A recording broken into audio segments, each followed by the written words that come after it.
പ്രക്ഷുബ്ധമായ ഒരു കുടുംബ പശ്ചാത്തലത്തിൽ നിന്ന് വന്ന കനക ആത്മവിശ്വാസത്തോടെയാണ് സിനിമാ മേഖലയിലേക്ക് പ്രവേശിക്കുകയും പ്രശസ്തിയിലേക്ക് ഉയരുകയും ചെയ്തത്.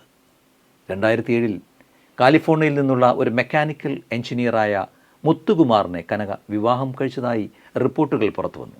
എന്നിരുന്നാലും 2010 നടന്ന ഒരു അഭിമുഖത്തിൽ വിവാഹത്തിന് 15 ദിവസത്തിനു ശേഷം തൻ്റെ ഭർത്താവ് അപ്രത്യക്ഷനായെന്നും അതിനുശേഷം അദ്ദേഹത്തെ താൻ കണ്ടിട്ടില്ലെന്നും അവർ വെളിപ്പെടുത്തി.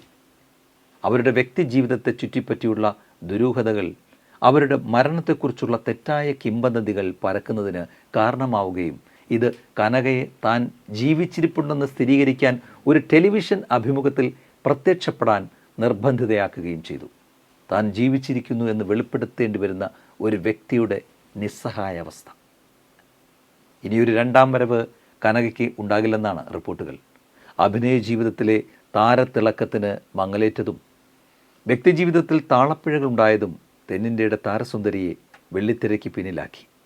അവരുടെ അഭിനയം ഉപയോഗപ്പെടുത്തിയ സിനിമാ മേഖലയിലെ സഹപ്രവർത്തകരാരും തിരിഞ്ഞു നോക്കിയതുമില്ല. ഒരു സംഘടനയ്ക്കും വേണ്ടാതെ, സിനിമയ്ക്കും വേണ്ടാതെ ഒറ്റപ്പെട്ട ജീവിതം തള്ളി നീക്കുകയാണ് കനക. അതെ, സിനിമ എന്നത് നന്ദികേടിൻ്റെ ലോകം കൂടിയാണ്.